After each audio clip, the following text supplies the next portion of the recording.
ఈ ఆషాఢం శ్రావణ స్పెషల్ మన ఎస్కేటీ gold and diamonds లో తక్కువ VA0 మేకింగ్ ఛార్జెస్ తో పాటు గోల్డ్ సేవింగ్స్ ప్లాన్ లో చేరితే ఉచితంగా 5 గ్రాముల వెండి నాణెం పొందే సువర్ణ అవకాశం.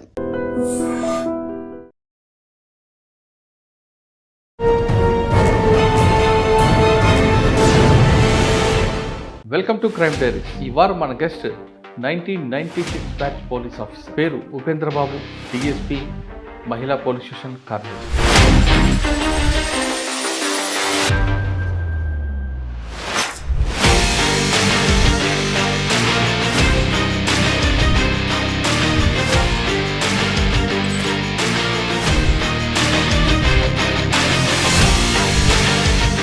స్వతహాగా కష్టపడి పైకి వచ్చాను. Without coaching, without recommendation, without మనీతో నేను పాలగడ్డ అనగానే బాంబుల గడ్డ.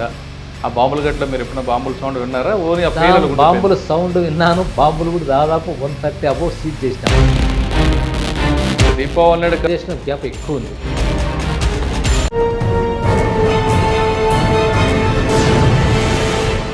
Welcome to crime diaries. ఈ వారం మన గెస్ట్ 1996 బ్యాచ్ పోలీస్ ఆఫీసర్, పేరు ఉపేంద్రబాబు, DSP, మహిళా పోలీస్ స్టేషన్, కర్నూలు. ఫ్యాక్షన్ జిల్లాలో పుట్టిన ఆయన ఫ్యాక్షన్ ఉన్న ఏరియాలో ఎక్కువగా పనిచేశారు. ఆయన ఫ్యాక్షన్ పుట్టడానికి కారకులు ఎవరు, అది తరతరాలుగా ఎందుకు వచ్చింది, తర్వాత ఎందుకు అంతమైంది అన్న దీని మీద బాగా రీసెర్చ్ చేశారు. ప్రస్తుతం మహిళా పోలీస్ స్టేషన్ ఉన్న ఆయన ఒకప్పుడు పోలీసింగ్కి ప్రస్తుత పోలీసింగ్కి ఉన్న తేడా ఏంటి, ప్రజలకి పోలీసుల మీద నమ్మకం పెరిగిందా తగ్గిందా అనే విషయం సార్ అడిగి తెలుసుకుందాం. సార్ నమస్తే అండి. నమస్కారం. ఉపేంద్రబాబు గారు, మీరు డిపార్ట్మెంట్కి వచ్చినప్పుడు పోలీస్ అంటే ఒక భయం, ఒక గౌరవం ఉండేది. పోలీసు బైక్ మీద కనపడగానే వస్తున్నారంటేనే కొంచెం ఒక ఎస్ఐని చూడగానే మొత్తం సాయం అయిపోయేది. కానీ ఇప్పుడు ఎస్ఐతో పాటు ఒక 20 మంది కానిస్టేబుల్ వచ్చిన పరిస్థితి కంట్రోల్ రావట్లేదు. అంటే ప్రజల్లో అవేర్నెస్ పెరిగింది అనుకోవాలా, లేదా ప్రజలకి పోలీసుల మీద నమ్మకం పోయింది అనుకోవాలా, లేదా ఎక్కువగా భయపడడం తగ్గిపోయింది అనుకోవాలా? దీనికి కారణం జనరేషన్ మార్పు అనుకోవాలా, లేదా పోలీసింగ్లో వచ్చిన మార్పులు వచ్చిందా? ఈ ప్రశ్నకు సమాధానం చెప్పే ముందు, ఉపేంద్రబాబు గారు పోలీస్ యూనిఫామ్ బై ఛాన్సా బై చాయిసా?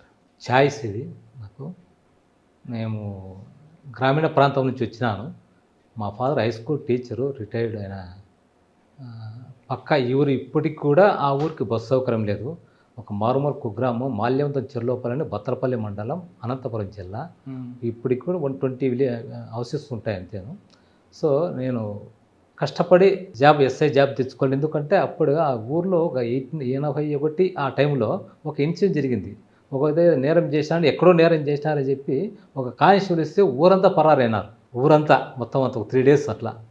సో పోలీస్ యూనిఫామ్ మీద అప్పుడు కొద్దిగా, అంటే నేను 6th క్లాస్ ఏం చదువుకున్నాను ఆ టైంలో. సో ఒక పోలీస్ అంటే ఇట్లుంటుందా అని చెప్పి రొంత, అంటే పబ్లిక్ అంతా ఒక అంటే ఐడెంటిఫికేషన్ దాంట్లో జాయిన్ అయినాడు. నేను స్వతహాగా కష్టపడి పైకి వచ్చాను. Without coaching, without recommendation, without మనీతో నేను ఉద్యోగం సంపాదించిన. బై బర్త్ నుంచి నాకు ఉద్యోగం వచ్చేంత వరకు 10,000 రూపీస్ ఖర్చు కాలేదు. మేము జాయిన్ అయినా ఇప్పుడు ఆదోనిలో నేను ప్రొబేషనరీ ట్రైనింగ్ అయినా ఆదోని ఎస్పీ పోలీస్ స్టేషన్లో. తర్వాత నేను Allagadda rural police station first posting ఇచ్చినారు. అప్పటికి నేను ఉన్నప్పటికీ ఫ్యాక్షన్ నడుస్తూ ఉంది. హెవీ కాకుండా కూడా బాగానే ఉంది ఫ్యాక్షన్ అప్పటికి. అప్పటి పబ్లిక్లో నీతి భావం ఉంది, భయం ఉంది, పాపభీతి కూడా ఉండేది, కొద్దిగా గౌరవం కూడా ఉండేది పోలీస్ అంటే. ఇప్పటికీ చాలా అవేర్నెస్ ఎక్కువ వచ్చేసింది.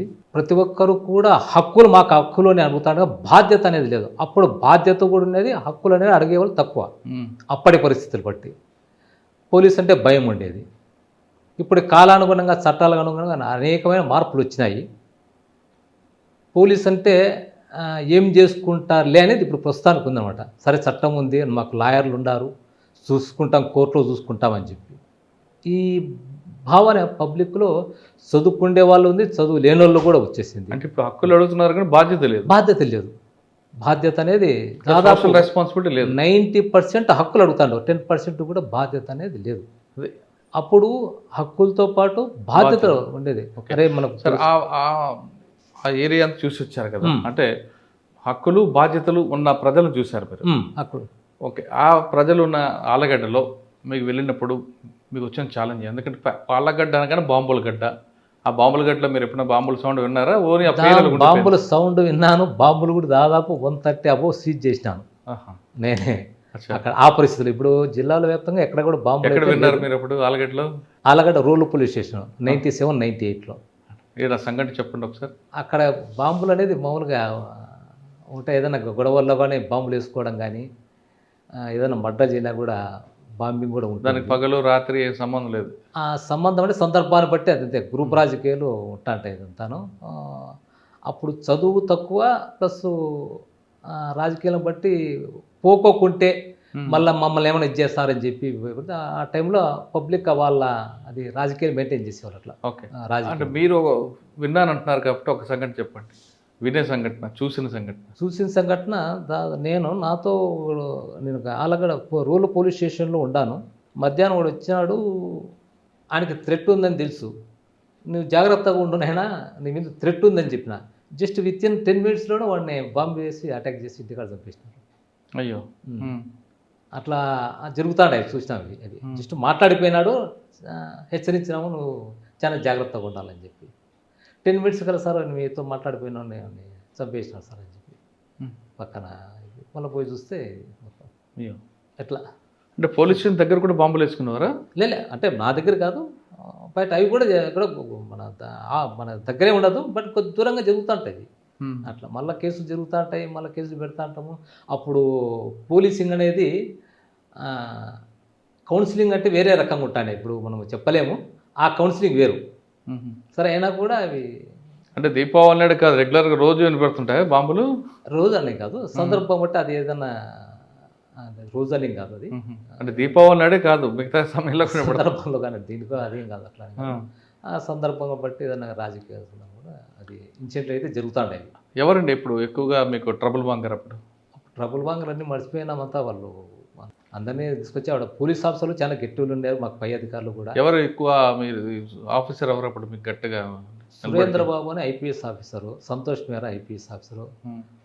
వాళ్ళు డైరెక్ట్గా వాళ్ళు బాగా సపోర్ట్ ఇచ్చేవాళ్ళు ఏదైనా కానీ. సురేంద్రబాబు గారు మీ దగ్గర ఉన్నప్పుడు నేను ఐపీఎస్ జిల్లా కర్నూలు, ఉమ్మడి జిల్లా కర్నూలు ఎస్పీగా ఉన్నాను. 97లో దాదాపు సార్ వచ్చి 40-45 డేస్ ఉండేది. బట్ 40-45 డేస్ బిఫోర్ దట్ అక్కడ ఆ సార్ ఆళ్ళగడ్డ ఏఎస్పీగా పనిచేసినాడు అక్కడ. సార్కి ఆళ్ళగడ్డ అంటే బాగా కాన్సన్ట్రేషన్. సో మాకు పక్కా గైడెన్స్ ఇచ్చేవాళ్ళు బాగా. అదే ఆ టైంలో ఏఎస్పీగా ఉన్నప్పుడు ఏఎస్పీ చేసినాడు. నేను సార్ దగ్గర సార్ మళ్ళీ తర్వాత నెక్స్ట్ ఇక్కడ ఎస్పీగా పనిచేసినాడు. సో సార్కి ఇంట్రెస్ట్ అన్నమాట ఆళ్ళగడ్డ. ఆలగడ్డలో ఆయన ఏ ఇష్యూ అయినా 2 పార్టీల వరకు లోపటేసేవారట కదా? రేపు పక్క అంతే సార్. ఏదన్నా కానీ దాంట్లో లా అండ్ ఆర్డర్ కల్లో ఎటువంటి ప్రసక్తి రాజీ అనేది ఉండదు దాంట్లో. ఎంతకాలం పనిచేస్తారు సార్ దగ్గర అయితే 45 డేస్. సార్ ఉండే జిల్లాలో 45 డేసే. సార్ తర్వాత నెక్స్ట్ సంతోష్ మేర అనే సార్ వచ్చారు. అట్లా 1.5 year పని చేసాం సార్ దగ్గర. అచ్చా. అట్లా ఓకే. ఆ టైంలో మీరు బాంబులు సీజ్ చేస్తున్నారు ఎన్ని, ఎవరి దగ్గర? దాదాపు 130 దాకా సీజ్ చేసింటా. బాగా పవర్ఫుల్ బాంబ్సే, మామూలుగా ఏదో బాగా అవి. అప్పుడు ఆ కాలంలో ఆ టైంలోనే బాంబులు కడుతూ కొంతమంది చేతులు కూడా చేయిపోయినాయి. ఆ మనుషులు కూడా బాంబులు అప్పుడు రౌడీ షీట్ ఎట్లా ఉండగా బాంబు మేకర్ షీట్స్ కూడా అప్పుడు మెయింటైన్ చేస్తా అంటే చేతులు పోయి కాలు పోయి వాళ్ళు కూడా వస్తా అంటే. ఎంతమంది ఉండేవారు అప్పట్లో? అప్పుడు నాకు ఐడియా లేదు కానీ ఆ బాంబు మేకర్స్ ఇవన్నీ వాళ్ళతో వచ్చి కాలు పోయి వచ్చినారు. అవి ఇతను బాంబు మేకర్ సార్, ఇతను ఇట్లా ఇదైందని చెప్పి. ఆ ఏరియాలో ఎట్లుంటుందంటే మేము చూడలే కానీ ఆ కోయిలకుంట్ల ఏరియాలో బిఫోర్ దట్ మేము జాయినింగ్ కాకుండా కొంత ఒక వాళ్ళ తండ్రిని చంపినాడు అని చెప్పి వాళ్ళ కొడుకు ఎవరో బాంబు విసిరితే ఎక్కడ తప్పుతుందని చెప్పి చేయి తీసుకుని మగాన్ని కొట్టాడని చెప్పి మగాన్ని కొట్టాడు. ఆయన చనిపోయి ఇతను కూడా చేయి పోయిందని చెప్తారు. మరి అట్లా ఆ టైం ఉండేది, ఆ సిచ్యువేషన్ అట్లది. ఆలగడ్డ నుంచి ఎక్కడికి వచ్చారు? మళ్ళీ ఆలగడ్డ నుంచి మళ్ళీ నేను బీఆర్కి వచ్చినాను. అప్పుడు ఎస్పీలు ట్రాన్స్ఫర్ అవుతుంటే మళ్ళీ నేను ఉలిందకొండ నుంచి మళ్ళీ ప్యాపిలి పోయినాను. ప్యాపిలి నుంచి ఒలగొంద నుంచి మళ్ళా నంద్యాల ట్రాఫిక్ చేసినాను. నంద్యాల ట్రాఫిక్ నుంచి దొన్నిపాడు ఎస్ఐకి పని చేసినాను. అక్కడి నుంచి మళ్ళీ సిఐ ప్రమోషన్ తీసుకున్నాను. ఓకే. ఎస్ఐ వరకు దొన్నిపాడు. ప్యాపిల్లో ఫ్యాక్షన్ మర్డర్స్ ఉండేవి. అక్కడ ఫ్యాక్షన్ మర్డర్ తీసుకొచ్చి రైల్వే ట్రాక్ మీద పడేసేవారు అంట, నిజమేనా? అప్పుడు నేను చాలా తక్కువ కాలం పనిచేసినాను. తక్కువ కాలం కూడా నా ఉద్యోగానికి సంబంధించి చాలా సాటిస్ఫాక్షన్ జాబ్ చేసిన. అప్పుడు 3 months పనిచేసిన. ఎలక్షన్స్, పంచాయతీ ఎలక్షన్లకు, జెడ్పీటీసీ, ఎంపీటీసీ ఎలక్షన్లకు నేను ఆ కాలంలో పనిచేసినాను. చాలా సంతోషపడినా. అక్కడ జాబ్ సాటిస్ఫాక్షన్ పూర్తి స్థాయిలో ఉంది. ప్యాపిల్ ఏ విధంగా? ఏ విధంగా అంటే పూర్తిగా ఎట్టి పరిస్థితుల్లో ఎటువంటి కాంప్రమైజ్ కాకోకుండా సింగిల్ ఇన్సిడెంట్ జరగకుండా చేసినది. మామూలుగా పంచాయతీ ఎలక్షన్ అంటే చాలా ఇన్సిడెంట్ జరుగుతాయి జెడ్పీటీసీ ఎలక్షన్లో. ఆ ఇన్సిడెంట్స్ ఎటువంటి ఇన్సిడెంట్ లేకుండా 2001 సంవత్సరం అప్రాక్సిమేట్లీ జూలై ఆగస్ట్ నెలలో 2 ఎలక్షన్లు జరిగినాయి. ఎటువంటి ప్యాప్లీ పోలీస్ స్టేషన్ సంబంధించే వరకు ఎటువంటి ఇన్సిడెంట్లు అవి నేను చేయలేదు. సరే, మీరు దోనపాడు వరకు వచ్చారు కదా, ఇక్కడ ఆలగడ్డ నుండి. ఆ ఎస్ఐ పీరియడ్లో మీకు బాగా గుర్తుండిపోయిన పోలీస్ స్టేషను, మీకు బెంచ్ మార్క్ ఉన్న కేస్ స్టడీస్ ఉన్నాయా? కేస్ స్టడీస్ అంటే నేను క్రైమ్ వర్క్ ఏమి నేను పెద్ద చేయలేదు, కానీ ఇవే ఈ లా అండ్ ఆర్డర్ సంబంధించి దొన్నిపాడు కూడా ఎలక్షన్స్, పంచాయతీ ఎలక్షన్ అవన్నీ ఫ్యాక్షన్ చేసే పంచాయతీ ఎలక్షన్ జెడ్పీటీషన్లు బాగా చేసినాం. ఇక్కడ ఎటువంటి ఇన్సిడెంట్ జరగకుండా ఎవరిని కూడా బౌండోర్ కేసులు కూడా పెట్టలేదు. 2006లో అది జూలై ఆగస్ట్ నెలలో అది కూడా బౌండర్ కేసులు తీసుకొచ్చి ముందుగానే ప్రివెంటివ్ డిటెన్షన్ కూడా ఎవరిని చేయలేదు. పీస్ఫుల్గా నడిపించాను. క్రైమ్ కేసులు ఉన్నాయా? క్రైమ్ కేసులు నేను పెద్దగా చేయలేదు. క్రైమ్ కేసులు ఏం పెద్దగా కానీ అదంతా ప్రాపర్టీ కేసులు కానీ ఈ క్రైమ్. మీరు చాలా కాలం పనిచేస్తారు కాబట్టి ఎందుకంటే అక్కడ ఫ్యాక్షన్ అనేది పుట్టింది అప్పుడులో. ఫ్యాక్షన్ అంటే ఇప్పుడు నేను దొడ్డిపాడు దాంట్లో డబ్ల్యూ కొత్తపల్లి అని చెప్పి భూమానాయరెడ్డి అని ఎక్స్ఎంపీ వాళ్ళ సొంత ఊరు, అది అంతేను విలేజ్ సుప్రీంకి సంబంధించి అక్కడ ఉండేది. అది రాంగ అదే తర్వాత ఏదైనా ప్రాపర్టీస్ డిస్ప్యూట్స్ వచ్చేసి మొత్తం అంతా ఒకరికి సపోర్ట్ ఇచ్చుకొని నేను ఉండాలి అని చెప్పి ఆ విధంగా నేనే నాయకుడు ఉండాలా అని చెప్పి ఆ నాయకుడు అనేది సొంత అన్నదమ్ములు కూడా పుడుతుంది అక్కడ. మరి దాయాదులు సొంత అన్నదమ్ములు కూడా అవి రైజ్ అయిపోయి ఎడ్యుకేషన్ లేక ఏదో రకంగా సపోర్ట్ తీసుకోవాలని చెప్పి ఒక వర్గాన్ని పెంచి పోషించుకుంటా అట్లా ఉన్నది. దొన్నిపాడు కూడా హెవీ ఫ్యాక్షన్ విలేజ్ ఒకప్పుడు నేను రాకముందు తింటాను అట్లా అదనమాట. అది దాన్ని నిరక్షరాస్యత ఎక్కువ ఉండేది. అక్కడే చదువుకొని అక్కడే ఏదో వ్యవసాయము అక్కడే పంటలు అదే చేసుకొని ఏదో తినేవారు. ఇప్పుడంతా వాళ్ళ ఊర్లలో అంతా బయటకు వచ్చేసారు, సిటీలోకి అది లైవ్లీవుడ్ కోసమో చదువు కోసమో అంతా వచ్చేసినారు. పరిస్థితులకు ఆ విధంగా ఉండేది అంతే అంతా అట్లా. ఓకే, ప్రమోషన్ వచ్చాక ప్రమోషన్ వచ్చాక 3 ఏళ్ళు అక్కడ అనంతపూర్ పీటీసీకి వెళ్ళిపోయినాను, ప్రాపర్ అనంతపూర్లోనే. మళ్ళీ కర్నూలు 1 టౌన్కి వచ్చినాను. అక్కడి నుంచి మళ్ళా కర్నూలు 1 టౌన్లో ఏముందండి? 1.5 year అంతా అది. కానీ అక్కడ బాగా స్లమ్ ఏరియా, మంచి కమ్యూనిటీ సెన్సిటివ్ ఏరియా. బుధవారపేట అవన్నీ ఉన్నాయి కదా. బుధవారపేట కాదు, ఓల్డ్ టౌన్ మొత్తం అంతా అది కమ్యూనిటీ సెన్సిటివ్ అంతా. అదంతా బుధవారపేట వచ్చేది 3 టౌన్కి వస్తుంది. ఇంకా అంతా పాత ఏరియా అంతా 1 టౌన్ ఏరియా, సెన్సిటివ్ ఏరియా బాగా. ఇప్పుడు ఒక అబ్జర్వేషన్ ఎక్కువ ఉండాలి మొత్తం అంతా. దాంట్లో ఎక్కడ ఏం జరుగుతుందని వాచ్ పెట్టాలి పోలీసు. తర్వాత ఒక 7 years ఇక్కడ పనిచేసి సిఐడిలో పనిచేసిన, కర్నూలు సిఐడిని. తర్వాత ఒక 4 years నేను క్రైమ్ బ్రాంచ్లో చేసిన ఇక్కడే. అంత కర్నూలు ఎక్కువ. కర్నూలే భార్య కూడా ఆమె ఎంప్లాయీ, సో దాన్ని అందరితో చాయిస్ అట్లా చేసిన. ఏముండండి సిఐడిలో మీకు గుర్తున్న కేసులు ఉన్నాయి క్రైమ్ బ్రాంచ్లో? కానీ క్రైమ్ బ్రాంచ్లుగా ఒకసారి అంటే నేను సిసిఎస్లో ఉన్నప్పుడు నన్ను కూడా జాయిన్ కమ్మంటే కొన్ని అనివార్య కాలం నేను పోలేకపోయినా. బట్ వేరే ఒక సిఐ మంచి ఢిల్లీ పోయి నేను ఒక వేరే నైజీరియా దేశంలో పట్టుకొచ్చినాడు, డేరుగా ఓడిపోయి నేట్లుగానే. అది ఇండియాలో ఫస్ట్ టైం దాని కన్విక్షన్ కూడా వచ్చింది.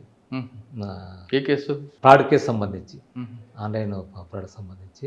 ఎవరు ఎస్పీ? ఎవరు అప్పుడు ఎస్పీ వచ్చి మన సుధీర్ కుమార్ సార్ ఉన్నాడు. ఓకే.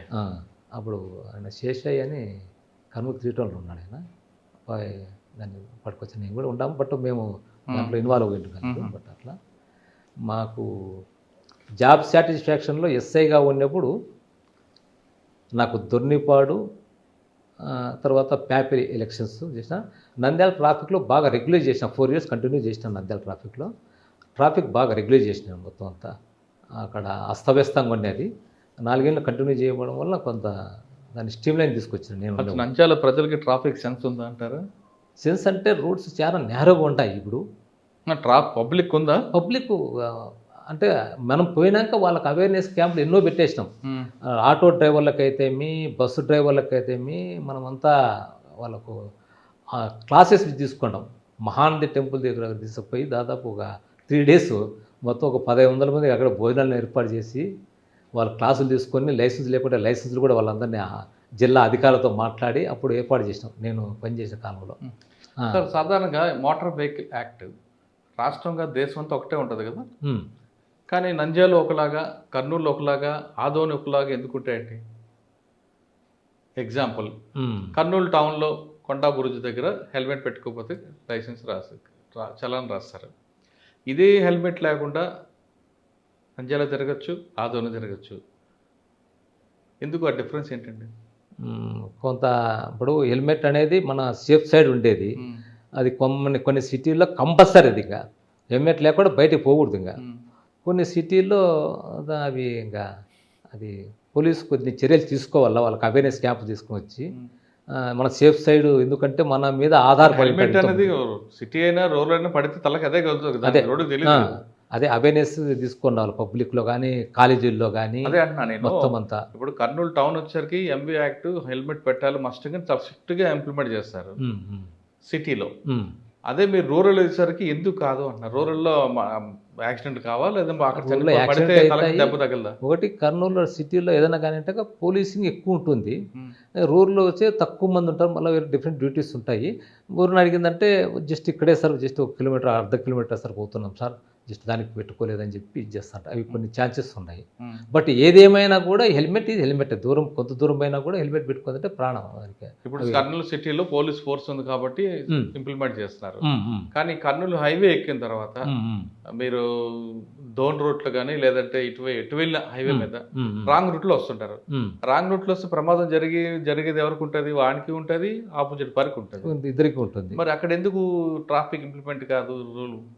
దాన్ని చర్యలు తీసుకోవాలి, దానికి ఏదైనా కానీ కంపల్సరిగా దాన్ని మెయిన్ అవేర్నెస్ ఎక్కువ తీసుకోండి. అది ఏదైనా కానీ పబ్లిసిటీ, అది ఏదైనా కానీ సినిమా ద్వారా, టీవీ ద్వారా కానీ, వాట్సాప్ ద్వారా అనేది ఎక్కడైనా ఉంటుంది కదా, ఎక్కడైనా తీసుకొచ్చేది ఏదైనా కానీ తప్పే అది.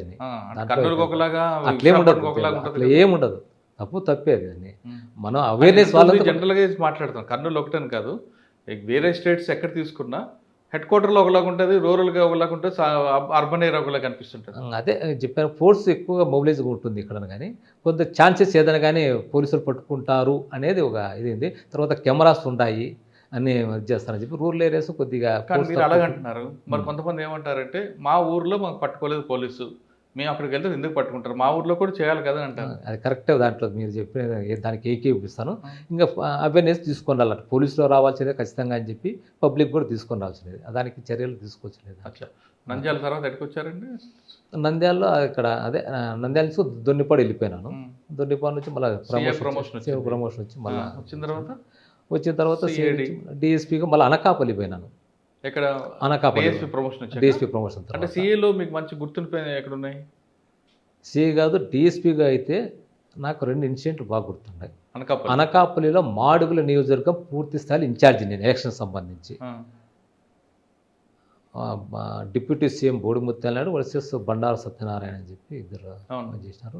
ఎటువంటి సింగిల్ ఇన్సిడెంట్ జరుపుకోకుండా, చిన్న ఇన్సిడెంట్ జరుపుకోకుండా కంటిన్యూగా ఎస్పీ నాకు ఫోనే చేయలేదు ఆ రోజు. నేను నా policy matter SP sir Muralikrishna అని ఎస్పీ సారు, సార్ ఫోన్ చేయకూడదని నేను కోరుకుండా, సారే ఫోనే చేయలేదు, నేనే ఫోన్ చేస్తాను అంటే గంటకు nothing problem sir, nothing problem. Up to next day 5 o'clock వరకు కంటిన్యూ మొత్తం అన్నీ చేసినాం సార్, టోటల్గా పోలింగ్ బాక్స్ అన్ని హెడ్ క్వార్టర్ చేసినాం సార్ అని చెప్పిన. అది బాగా గుర్తుపోయింది. ఇంత సింగిల్ ఇన్సిడెంట్లు కూడా మిగతా అన్ని దక్కల ఏదో చిన్నదో చిన్న జరిగినాయి ఆ నియోజకవర్గాన్ని, మిగతా అనకాపల్లి జిల్లాలో. బట్ మాడుగులకు సంబంధించి ఎట్టి పరిస్థితులను అది చూసుకున్నాం. అది తర్వాత ఎమ్మెనూరు ఎస్డిపిఓ పనిచేసిన నేను. అనకాపల్లి ఎస్డిపిఓగా ఎలక్షన్ ఒకటే గుర్తుంది. అనకాపల్లి దిశ మహిళా డిఎస్పీగా ఉన్నా. మహిళ అంటే నా 4 days 5 days ఇన్ఛార్జ్ ఇచ్చాను నాకు ఆ మాడుగుల నియోజకవర్గం సంబంధించి ఒక డిఎస్పీ. ఆ 5 days అక్కడే క్యాంప్ వేసుకొని కంటిన్యూగా వాసు పెట్టుకొని మొత్తం ఫోర్స్ అంతా ఎక్కడెక్కడ మహిళా డిఎస్పీ చేశారా? మహిళా డిఎస్పీ అక్కడ. తర్వాత ఎక్కడికి వచ్చారు? ఎమ్మెనూరులో కూడా నేను దాదాపు 11 నెలలు పనిచేసినాను. 11 నెలలు ఎటువంటి లా అండ్ ఆర్డర్ ప్రాబ్లం లేకోకుండా జాగ్రత్తగా తీసుకున్నాను అక్కడ. ఏమీ అంటే బయట నుంచి అదే పని ఫోర్స్ రాకోకుండా. కానీ ఎమ్మెనగనూరులో ఒక ప్రాబ్లం ఉంటుంది, కమ్యూనల్ ప్రాబ్లం. ఆదోని ఎమ్మెనగనూరు మీకు ఎప్పుడు ఎదురుపడలేదా? ఇప్పుడు ఎదురుపడింది, కానీ చాలా స్మూత్గా దాన్ని డీల్ చేసినాం. అది కానీ చిన్న విషయాలు కూడా ముందుగానే దాన్ని హెచ్చరించి దాన్ని, ఎందుకంటే వాచ్ పెట్టాలి. అదే చెప్తేనే పోలీస్ అనేది ఇప్పుడు వాచ్ అనేది చాలా ఇంపార్టెంట్. ప్రతిగా అన్ని అబ్జర్వేషన్ చాలా ఉండాలి పోలీసు ఉంటే. ఎందుకంటే అది ప్రశాంతంగా మనము చేయాలంటే ఫస్ట్ అబ్జర్వేషన్ బాగుండాలి. అదే అంటే అబ్జర్వేషన్ టిప్స్ అని చెప్పగలరా? అబ్జర్వేషన్ అంటే పబ్లిక్తో బాగా వాళ్ళతో మనము ఇన్వాల్వ్మెంట్గా ఉండాలి ఏదైనా కానీ. అంటే మనం పట్ల నిజాయితీ పనిచేస్తా అనేది ఉండాలి ఫస్ట్. అది ఎవరికైనా ఎక్కడైనా కానీ ఒక ఆఫీసరు ఒక రెస్పాండ్ అవుతాడని చెప్పి ఎవరైనా వచ్చిందంటే ఫస్ట్ కూర్చోబెట్టి మాట్లాడాలా. ఆయన ఒక ఏదైనా పరిష్కారం చూపుతాడనే భావన పబ్లిక్లో ఉండాలి ఫస్ట్ ఆఫ్ ఆల్. అది తర్వాత ఏదైనా కానీ సారు అంటే నాట్ ఓన్లీ పోలీస్ కానీ ఏదైనా చెప్పినా కూడా సార్ ఏదైనా సలహా ఇస్తాడు ఏదైనా కానీ ఒకవేళ అని అది కూడా ఉండాలి. అది తర్వాత సబార్డినేట్తో కూడా చాలా జాగ్రత్తగా మాట్లాడాలా ఏదైనా కానీ.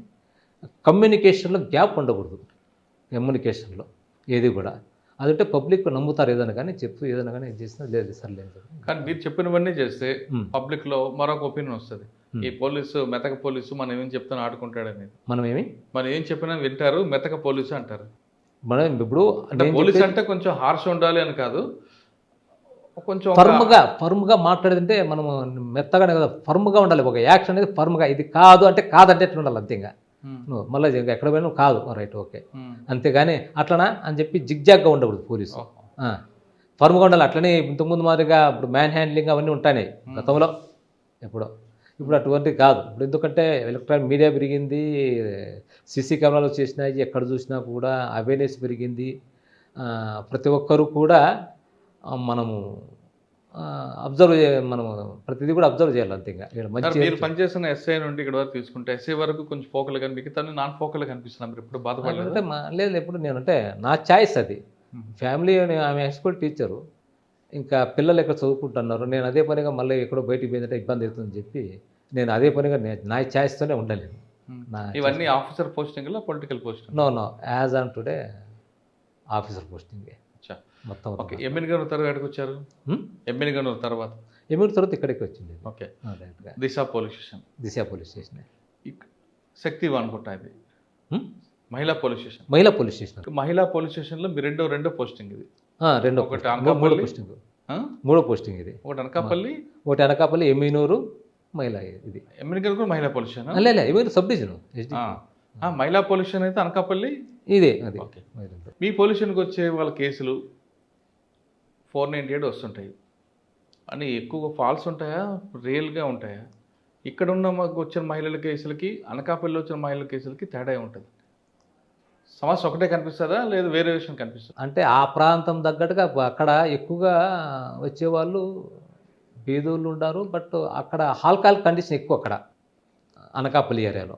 వాళ్ళు భర్త తాగి వచ్చి నన్ను కొడతాడు, నన్ను ఎట్లా అంటే అట్లా మాట్లాడతానని చెప్పి అక్కడ ఎడ్యుకేషన్ కూడా కొద్దిగా తక్కువనే. ఇక్కడ రకరకాల ఇప్పుడు అంటే ఎడ్యుకేషన్ పర్సన్స్ ఉంటారు, ఎంప్లాయీస్ ఉంటారు, వైట్ కలర్ ఎంప్లాయీస్ ఉంటారు మొత్తం అంతా. ఇంతకుముందు గతంలో ఎట్లంటే మగవాళ్ళలోనే ఎక్కువగా మేల్ పర్సన్స్లోనే కొద్దిగా ఇది ఉండేది. ఇప్పుడు వాళ్ళు కూడా కొంత లేడీస్లో కూడా చైతన్యం అనేది వచ్చింది. సరే 1,00,000 కారణాలు ఉంటాయి మొత్తం అంతా. వాళ్ళు అప్రోచ్ ఎక్కువ అవుతున్నారు రకరకాల అంటే అడ్జస్ట్మెంట్ కాక ఫైనాన్షియల్ ఇది ఇండిపెండెన్స్ ఉంది కాబట్టి ఇంకా అంటే ఓర్పు లేకపోతుంది ఎక్కడ కానీ. ఇద్దరిలో కూడా ఎవరో పెద్దోళ్ళు కూడా నచ్చ చెప్పే స్టేజ్లో వాళ్ళు కూడా కనపడలే. గతంలో కొనుక్కుంటే స్టెప్ బై స్టెప్ చూసుకుంటా అంటే తల్లిదండ్రులు కూడా సముదాయించి ఏదైనా అడ్జస్ట్మెంట్ చేస్తామనే ఆలోచన కూడా వాళ్ళు వదిలిపెట్టారు. సార్ గతంలో అమ్మంటికి ఫోన్ చేసి అమ్మ నన్ను కొడుతున్నాడు తిడుతున్నాడంటే కాదమ్మా అత్తవారిలే నీకు చివరి వరకు సర్దుకో కొంతకాలం అని నచ్చెప్పేవారు. ఇప్పుడు ఆ నచ్చెప్పే కార్యక్రమం పక్కకి వెళ్ళిపోయింది, నువ్వు కూడా వచ్చి డైవర్స్ ఇచ్చేద్దాం అంటారు. ఆ మార్పు కారణం ఏంటంటారు? ఫైనాన్స్ ఇండిపెండెన్స్ వచ్చేసింది, చదువుకున్నారు. టీవీలో ఈ దాదాపు 95% సెల్ ఫోన్లోనే వాళ్ళ ఫ్యామిలీస్ డ్యామేజ్ అవుతుంటాయి. అవి రకరకాల వేరియేషన్స్ ఉంటాయి. దాంట్లో ఎన్నో మెసేజ్లు ఉంటాయి. వాళ్ళు ఏదో మెసేజ్ మాట్లాడినాము దాన్ని డిలీట్ చేసినాం అనుకుంటారు. అవి వాట్సాప్లో దాన్ని ఎవరైనా కానీ both persons male or female మళ్ళీ ఐడెంటిఫై చేసుకుంటాండ్రు. ఇంకా అది అవుతాండ్రి నువ్వెంత అంటే నువ్వెంత అని. ఇంతకుముందు ఏదన్నా కానీ గతంలో ఏదైనా ఫోన్ చేయాలంటే ఎక్కడికో పోయి ఫోన్ చేయాలి. ల్యాండ్ ఫోన్ ఉంటే తగులుతుంది తగలకుండా ఆ విత్ ఇన్ స్పాన్ ఆఫ్ సెకండ్స్లో మనిషి మార్పు వచ్చేస్తుంది. సర్లే పిల్లలు ఉన్నారు ఇంకా ఎందుకు వచ్చినా కూడా నీళ్ళు చదువుకుంటాం అని చెప్పి ఇప్పుడు వెంటనే ఫోన్ అది చేస్తా అంటే ఫోన్ ఎత్తకోకుంటే నేనంటే లెక్కలేని తనుముతూ ఉందా అని చెప్పి వాళ్ళు మేల్ ఆర్ ఫీమేల్ వెంటనే ఇంకా నువ్వంటే ఇష్టంలే ఇంకా ఎట్లా అంటే మాట్లాడుకోవడము నువ్వెంత చేసుకునే వాళ్ళకు ఒత్తాసు కూడా తల్లిదండ్రులు కూడా అంత ఓపిక కూడా వాళ్ళకు కూడా లేదు. వాళ్ళు మరి ఏ రకంగా ఓపిక లేదో కానీ ఇప్పుడు ఆ రీజన్తో మీ దగ్గరికి వచ్చారంట కేసు వచ్చింది, మీరేం చేస్తారు? ఫస్ట్ కౌన్సిలింగ్ ఇస్తాం, పిల్లం పిచ్చి చెప్పడం వరకే బాగా చెప్తాం, ఫస్ట్లోనే చెప్పడం.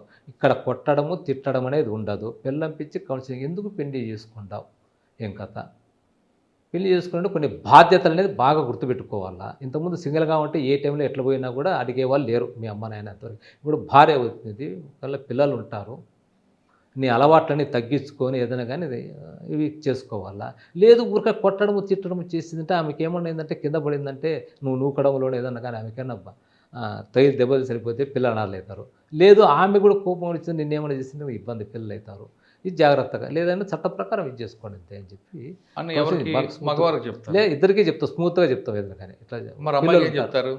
అమ్మాయికి ఏం చెప్తారు? లేదా ఇప్పుడు అమ్మాయిలు వస్తుంటారు, నేను సింగిల్గా ఇంటి ఉంటాను, లేదా అత్తమామతి ఉండము ఇట్లానే, లేదమ్మా ఉమ్మడి కుటుంబం ఉంటే అంత బాగుంటుంది చెప్తాము ఏదైనా కానీ అని చెప్పి. సరే వీలైనంత వరకు మేము ఎట్టి పరిస్థితుల్లో కలపడానికే పూర్తి స్థాయిలో ప్రయత్నిస్తాం. ఫైనల్గా ఆమె నేను ఇది చేస్తే సరేనమ్మా దాని ప్రకారం చట్ట ప్రకారం పోతాం అని చెప్పి.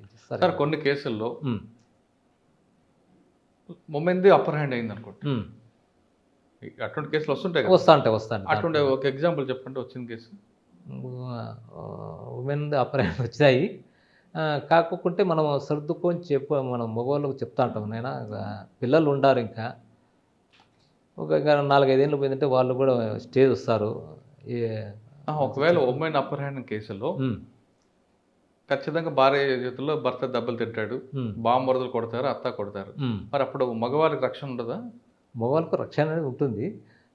వాళ్ళు వచ్చి కొద్దిగా తక్కువనే వస్తారు, బట్ వస్తా ఉంటారు ఏదైనా కానీ మనం సర్దుబాటు చేసి ఏదైనా అని చెప్పి మళ్ళీ జరగకుండా చూసుకోండి. లేదంటే సరే మీకు ఇష్టం లేదు ఏదైనా కానీ ఇంకా కోర్టు ద్వారా ఇది కాదండి. ఆ భర్త భార్యను కొడితే పిలిపిస్తారు, మాట్లాడతారు, కౌన్సిలింగ్ చేస్తారు, కాదంటే డైవర్స్ ఇప్పిస్తారు. డైవర్స్ ఇప్పుడు మీ చుట్టూ కోర్టు ద్వారానే. కానీ అది ఇక్కడికి వచ్చాక మీకు ఫ్యాక్ట్ తెలిసింది అనుకోండి, భార్యే భర్తను కొడుతుంది అన్నప్పుడు మీరు ఆ భర్తకి మీరు సపోర్ట్ చేస్తారా, ప్రొటెక్ట్ చేస్తారా, లేదు కొట్టమ్మా అంటారా? లే భర్త పిల్లంపించి మాట్లాడతాము, చూడమ్మా భార్య భర్తలు గొడవలు సాధించము, కానీ ఇది కొట్టుకుందంటే పిల్లల ముందర మళ్ళీ ఇవి అవుతాయి, మరీను బంధువుల్లోనూ అంత ఇబ్బంది అవుతుంది అని చెప్పి చెప్తాం ఏదైనా కానీ. ఇట్లా ఉంటారు సరే మీకు ఇష్టం లేదు రైట్ ఏదైనా కానీ అది చట్ట ప్రకారం తీసుకోండి అని చెప్పి ప్రొటెక్ట్ చేయవా? సెక్షన్లో ప్రస్తుతానికి ఇక్కడైతే ఈ మహిళా పోలీస్ స్టేషన్లో దానికి సాధారణంగా 490 ఉంది, డౌరీ హెరాస్మెంట్ అది చేస్తా ఉంటాం. అది ఒకవేళ భర్త భార్యను కొడితే మీరు 324 ఐపీసీ పెడతారు. కానీ మీ ఫ్యాక్ట్ లో మీరు ఎంక్వైరీ చేసిన తర్వాత భార్యే భర్తను కొడుతుంది, భార్య తరపు వాళ్ళే భర్తను హింసిస్తున్నారు అన్నప్పుడు మీరు ఆ భార్య మీద కేసు పెడతారా, పెడితే ఏ సెక్షన్ పెడతారు? ఇంతవరకు అట్లా రాలేక కౌన్సిలింగ్ అయితే వచ్చినాయి అంతే. వస్తుంటాయి అటువంటివి? వస్తాంటాయి తక్కువ వచ్చేది. ఇంకా అవి రాకుండా ఎన్నో ఉంటాయి. ఇంకా మగవాళ్ళు మా భార్య వచ్చి భార్య వేధిస్తుంది, భర్త వేధింపులు చూసి మనం చూసాను, నేను ఎవరు కించపరచట్లేదు, కానీ భార్య వేధింపులు కూడా కొంతమంది ఉంటారు కదా. చాలా ఉంటాయి, కొన్ని వస్తుంటాయి అంతే, కానీ అవి చాలా ఉంటాయి ఇప్పుడు సమాజంలో. మరి వాళ్ళు ముందే వచ్చి పోలీసుని కంప్లైంట్ వచ్చా నా భార్య నన్ను వేధిస్తుందండి అని వస్తా అంటారు, కౌన్సిలింగ్ చేసి పంపిస్తా ఉంటాం ఇట్లా అంతే. ఇంకా ఏం చేస్తారు కౌన్సిలింగ్? భార్యను పిలిపించి కౌన్సిలింగ్ చేస్తారు. భార్య పిల్లంపించి ఇది మీరు తిట్టడము, మళ్ళీ మీ అమ్మ నాయన తిట్టడము, ఇది ఇంటికి రచ్చ, మళ్ళీ బయటికి ఎందుకు పోవాలా, చదువుకున్నారు, ఉద్యోగాలు వచ్చినాయి, పిల్లలు కూడా పెద్దగా అవుతాండ్రు. అంటే దీనికి కారణం ఇద్దరు డబ్బులు సంపాదించబట్టేనా? డబ్బులు సంపాదించేది అదొకటి, ప్రస్తుతం ఎందుకో తినే తిండిలోనో పీల్చే గాలిలోనో లోపం అయితే ఏదో ఒక్కడో ఉంది. ఇరిటేట్ అవుతుంది మనుషులంతా ఏదైనా కూడా. మరి అంటే ఎక్కడ సమాజంలో నేను ఉండే అబ్జర్వేషన్లో సపోజ్ అనగానే ఆర్టీసీ బస్ స్టాండ్ వెళ్తే వెంటనే బస్సు ఉండాలా, డాక్టర్ దగ్గర వెళ్తే వెంటనే అపాయింట్మెంట్ ఉండాలా, రైల్వే స్టేషన్ వెంటనే రైలు ఉండాలా. అంటే ఓపికనే నశించింది, అది ఎందుకు ఎక్కడనే అది, కానీ ఇంకా వెంటనే అంతే. ఇంకా అది అట్లా ఏదైనా కూడా భార్య పోతా ఇంటికి పోతా ఇంట్లో వంట వండిండాలి అంతే, ఇంకా రెడీగా. లేదు భర్త పోతాను, భర్త పికప్ చేసుకోవాలి వెంటనే, నేను డ్రాప్ చేయాలా, ఇట్లా ఉంది అనమాట. ఓర్పు అనేది దాదాపు తగ్గింది ఇంత ముందుకు ఇప్పటికి. ఈ కమ్యూనికేషన్ పెరిగిపోయి, ట్రాన్స్పోర్టేషన్ పెరిగిపోయి వెంటనే ఇంకా ఇవి కొన్ని ఉంటాయి, ఇవన్నీ మొత్తం అంతా ఓపిక నశించింది అంటారు. ఓపిక నశించింది. అది వేరియస్ ఎన్నో రీజన్స్ ఉంటాయి దానికి, ఇది అనేం కాదు, వేరియస్ రీజన్స్ ఎన్నో ఉంటాయి. సార్ మీ దగ్గరకు వచ్చిన వ్యక్తి ఏమో ఒకప్పుడు అంటే కేసు పెట్టాలి, మాట్లాడాలి, కౌన్సిలింగ్, కోర్టు వెళ్ళేది కదా. ఇప్పుడు ఇమీడియట్గా నాకు జస్టిస్ కావాలంటే అప్పుడు ఏం చేస్తారు మీరు? ఇప్పుడు ఇమీడియట్గా అంటే ఆమె చెప్పిన ప్రకారం ఇంకంతే, నాకు కౌన్సిలింగ్ వద్దు, ఏం వద్దు, కేసే కావాలంటే సరే కేసే చేస్తాను. కేసే కావాలంటే చేస్తాం. కానీ ఫస్ట్ భర్త నేను భార్యతో ఉంటానండి నాకు కలపండి అంటాడు, అప్పుడేం చేస్తారు? చేస్తాం. 2-3 సార్లు కౌన్సిలింగ్ అంటే పిలుస్తాను. నేను రానంటే ఇంకేం చేసేది ఉండదు ఇంకా దాన్ని. ఎందుకంటే ఆమె భార్య ఇంకా నేను కాపురానికి పోను అంటే కదా నేను చేయలేదు దానికి. అట్లా వాళ్ళు సార్ నాకు భార్య కొద్దిగా కలపడతారంటే రైతు పిల్లలు పిచ్చి మాట్లాడతాంలేండి, దాన్ని ఏమని చెప్తాం. ఇప్పుడు కర్నూలులో ఎలాంటి కేసులు వస్తున్నాయండి మహిళా పోలీస్ స్టేషన్? ఇదే హరాస్మెంట్ కేసెస్ వస్తున్నాయి మొత్తం అంతా. భర్త వేధిస్తున్నాడు, భర్త తరపున వేధిస్తున్నాడు కట్నం కోసము అని చెప్పి. దాంట్లో ఎన్నో రకరకాలుగా ఉంటాయి రీజన్స్. పైకి మాత్రం వేరే రీజన్స్ ఉంటాయి, అంతర్గతంగా వేరే రీజన్స్ ఉంటాయి. దానికి ఇంకా చెప్పలేము. పెళ్ళి అయిన సంవత్సరం వరకు భార్య భర్తల మధ్య పంచాయతీలు ఉంటే సామాను, కానీ పెళ్ళిన 30 సంవత్సరాలు కూడా కొంతమంది అవును, వస్తుంటారు 30 ఏళ్ళు మనవాళ్ళు మనవరాలు ఉన్నాయి కూడా వచ్చినాయి, అవి కూడా వస్తుంటాయి. ఆ వయసులో పెళ్ళైన వారానికి కూడా వచ్చేటివి కూడా ఉంటాయి. ఏదో నా భర్త పనికిరాడు సరే వారానికి వచ్చారంటే అర్థం ఉంది, మనల్ని పుట్టే గొడవే ఉంటుంది. మనవాళ్ళు మనవరాలు వచ్చినాయి, అవి కూడా వచ్చినాయి, అవి కూడా కేసు రిజిస్టర్ కూడా చేసినాయి. ఎందుకు వాళ్ళు ఏంటి అండర్స్టాండింగ్, కొంతమంది స్వేచ్ఛంగా కోరుకుంటారు. వాళ్ళు ఇప్పటికి కూడా నేను ఇది చేయాలని చెప్పి వాళ్ళు ఇదైతే అంటారు. అట్లా స్వేచ్ఛగా ఉండాలనుకున్నా కూడా ఇప్పటికి కూడా ఇబ్బంది పెడతానని చెప్పి అట్లా అవి కూడా కేసు రిజిస్టర్ చేసినాయి. అవి కూడా దాంట్లో కూడా ఉంటాయి. 30 years పైన పెళ్ళి, మనవాళ్ళు మనవరాళ్ళు, పిల్లలు మంచి పొజిషన్లో ఉండేవాళ్ళు ఉంటారు, మంచి డాక్టర్స్ అట్లా ఉండేవాళ్ళు ఉంటారు. మహిళా పోలీస్ స్టేషన్ అని ప్రతి జిల్లాలో పెట్టారు, ఒక ఆంధ్రప్రదేశ్ కాదు తెలంగాణ అన్ని రాష్ట్రాలు. అంటే అంత క్రైమ్కు ఉన్న కెపాసిటీ ఉందండి ఇక్కడ పోలీస్ స్టేషన్కి? క్రైమ్ కాదు, వీళ్ళే కౌన్సిలింగ్కి ఎక్కువ మంది వస్తుంటారు. రోజుకి ఎంతమంది రావచ్చు? రోజు మంచి ఒకసారి ఒక సందర్భంలో 10 మంది రావచ్చు, ఒకసారి 20 మంది రావచ్చు, ఒకసారి అదంటే ఇక్కడ వాళ్ళు సినారీ చూసుకుంటారు. బందోబస్తు ఎవరు లేరంటే బందోబస్తు ఎక్కువ బయటకు పోవచ్చు వేరే డ్యూటీలకు. ఎవరు లేరు అంటే అంటే వాళ్ళు రారు, ఎవరు ఉండారంటే సందర్భాన్ని బట్టి వెంటనే వచ్చేస్తారు. అట్లా ఇప్పుడు మీరు ముందు భార్య కంప్లైంట్ ఇస్తుంది భర్త మీద, పిలిపిస్తారు, ఆయన రానప్పుడు ఏం చేస్తారు? 2-3 సార్లు కూడా పిల్లంపిస్తాం. మళ్ళీ అట్లా వాయిదా ఏమైనా తీసుకుంటారమ్మా ఎట్లా ఏం కదా, ఇతను పిల్లంపిస్తే రాలే, అట్లనే మేము అతన్ని బలవంతంగా పిలుచుకొని రాము. మళ్ళీ ఎట్లమ్మా అంటే లేదు సార్ మళ్ళీ వాయిదా ఇవ్వండి సార్ అంటే ఓకే, ఆ టైం కూడా ఇచ్చేస్తాము, మళ్ళీ చెప్తాము. అట్లా కనుకుంటే సరేమో 3 times పిల్లంపించాను రాలేదు, రైట్ ఏం చేయమంటాం, సరే కేసు రిజిస్టర్ చేయమని చెప్తాం. చట్టం ప్రకారం దాన్ని మేము పోయి మళ్ళీ దాని ప్రకారం ప్రొసీజర్ ప్రకారం ఫాలో అవుతాం. అట్లా దీంట్లో 2 పోలీస్ స్టేషన్లు చేశారు, సబ్ డివిజన్ మహిళా పోలీస్ స్టేషన్. మీకు బాగా గుర్తుండిపోయిన ఒక కేసు చెప్పండి. దీంట్లో మహిళా పోలీస్ వచ్చిన కొంతమంది మంచి హై వైట్ కలర్ వాళ్ళు వచ్చినారు, సొసైటీలో మంచి నేమ్ ఫేమ్ ఉండేవాళ్ళు. ఇద్దరి మధ్య అండర్స్టాండింగ్ సరిగా లేక వాళ్ళు వచ్చిన కౌన్సిలింగ్ ఇచ్చినాము ఒక 2 times. లేదా నేను చేయను అని చెప్పి మంచి హై ప్రొఫైల్ ఉండేవాళ్ళు, పేరే అవసరం లేదు ఇక్కడ. అట్లా మళ్ళీ వాళ్ళు కోర్టుకు మళ్ళీ కోర్టుకు పెట్టేసినాం మొత్తం అంతా. అది అట్లా కూడా ఉంటాయి ఇంకా హై పొలిటికల్. ఈ కేసులో ఈ సెక్షన్ ఆ సెక్షన్ లేదు, అంతే. మిడిల్ క్లాస్, ఆ క్లాస్, ఈ క్లాస్ ఏమీ లేదు, అంతే. దీంట్లో ఎవరైనా వస్తా అంటారు, అంతే. దీంట్లో చిన్నోడైనా వస్తారు, పెద్దోడైనా వస్తారు, ఎందుకంటే కేసు అంతే ఇంకా అడ్జస్ట్మెంట్ కాక. కానీ మీకు తెలుస్తుంది అందులో కేసులో కంటెంట్ లేదు, ఇది ఫాల్స్ అని, మరి అప్పుడేం చేస్తారు? ఆమె ఏం చెప్తే దాని ప్రకారం వస్తుంది. కానీ మీకు తెలుసు అందులో దాంట్లో ఉంటుంది సరేనమ్మా చెప్పి చేస్తాను. మీ డెసిషన్ చూపించరు, మీ డెసిషన్ ఉండదు. ఇప్పుడు ఈ ఇన్సైడ్ ఉంటుంది కదా జరిగేది ఏదైనా, కానీ ఆమె ఒక్కత చెప్పినా కూడా ఆమె ప్రకారం పోతుంది అంతే. ఇంకా ఇప్పుడు దీని మిగతా ఏదైనా కాక ఎవరు కొట్టినారు, ఏం కథ, ఎవరు చూసినారు అనేది ఉంటుంది. దీంట్లో ఇన్సైడ్ కదా జరిగేది. సో వీళ్ళు ఇంకా అంటే ఎవరినో ఇస్తాంటారు పెళ్లి చేసిన పెద్ద మనుషులు అంతాను, అప్పుడు చెప్తాము ఎవరు దీనికి కరెక్ట్గా పర్సన్ వాళ్ళు మాత్రం ఇది చేయండి, అంత ఎవరు పెద్ద మనుషులు చేసింటారు వాళ్ళు, కానీ వస్తుంటారు కొంతమంది. ఓకే, అట్లా కూడా ఫస్ట్లో మాట్లాడేవాడి. ఫస్ట్లో ఆలగడ్డలో ఉన్నప్పుడు పోలీసింగ్కి, కర్నూలు వచ్చిన పోలీసింగ్కి అంటే 96 నుంచి 2026కి పబ్లిక్లో ఆ గ్యాప్ పెరిగింది అనుకోవచ్చా, తగ్గింది అనుకోవచ్చా? దానికి కారణం పోలీసుల యాటిట్యూడా, పబ్లిక్లో ఆ జనరేషన్ మార్పు అనుకోవాలా? పోలీస్ యాటిట్యూడ్ అట్లే ఉంది, జనరేషన్ గ్యాప్ ఎక్కువ ఉంది. మొత్తం అంతా అవేర్నెస్ ఎక్కువ ఉంది పబ్లిక్లో. తర్వాత బాధ్యత అనేది లేదని చెప్తే కదా, హక్కులు మాకు హక్కు, రైట్, ఎందుకు చేసుకుంటావు, ఎందుకు అదని. ఇంతకుముందు అట్లా అడిగేవాళ్ళు లేరు. ఒక అడిగినా చెప్తా వింటా అంటే వాళ్ళు. ఇప్పుడు అడిగేవాడు ఎక్కువైనాడు, చెప్తా అంటే వినలేరు. ఇది వచ్చింది మొత్తం అంతా. మరి మార్పు రావాలంటే ఏం చేయాలి?